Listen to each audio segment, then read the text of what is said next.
Hello, class of 2019. My name is Anthony.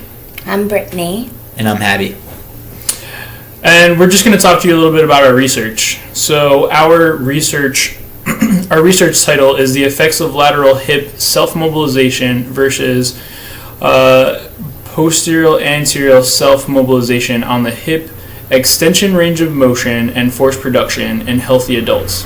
It's a double-blinded exploratory randomized control trial. Some information about our study, about our subjects and our methods. Our subjects were healthy. They were anywhere from 18 to 35, and they were from New York and New Jersey. The exclusion criteria: they couldn't have any hip, knee, or ankle surgeries. If they had any injuries of like their ankle or knee, it had to be more than 6 months that it had occurred. They can have any latex allergy because the bands that we used were made of latex, and they couldn't have any pain with squatting or jumping.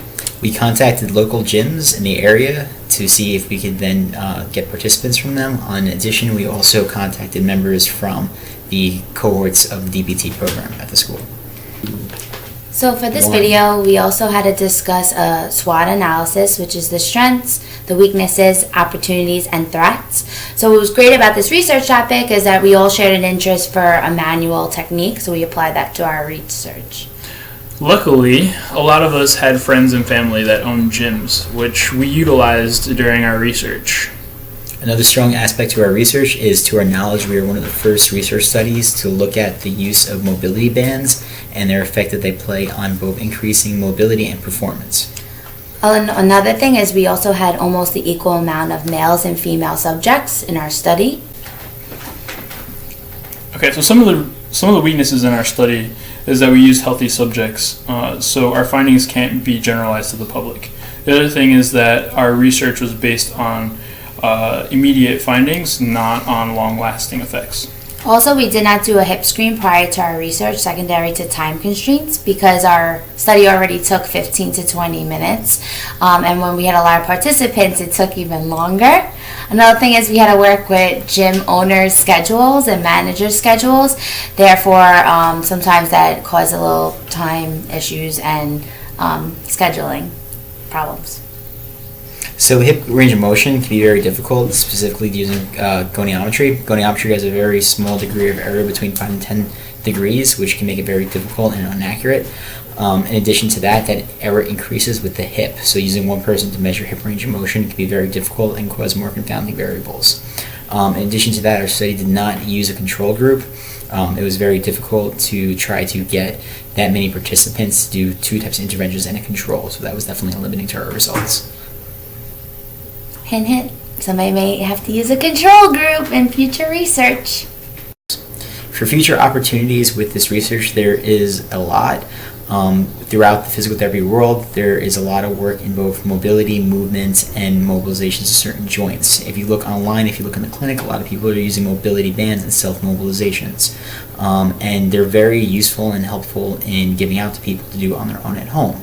But up until now, there's been no data or research looking into mobilization bands and what kind of exact exercise prescriptions could be used with them.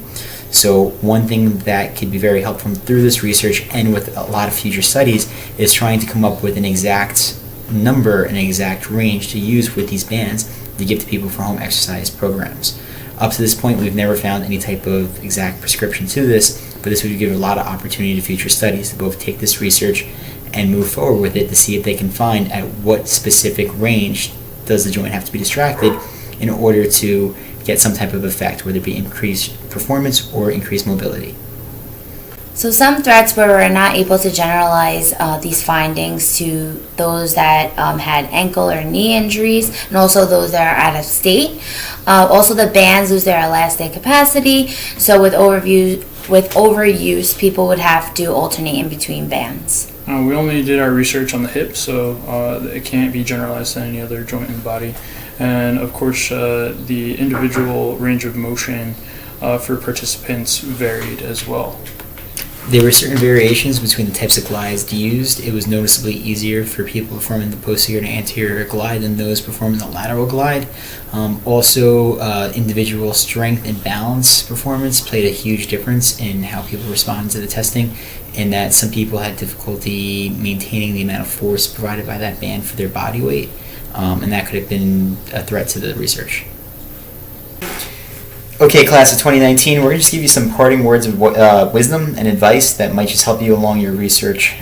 Try to get a head start on your research as soon as possible. As soon as you know when your study is going to be done, try to jump into it right away. As soon as you finish up this Research 1 class, you're going to have several weeks where you can start getting participants in. The sooner you get done, the more participants you get, and it will take the stress off, especially when you're on clinical affiliation.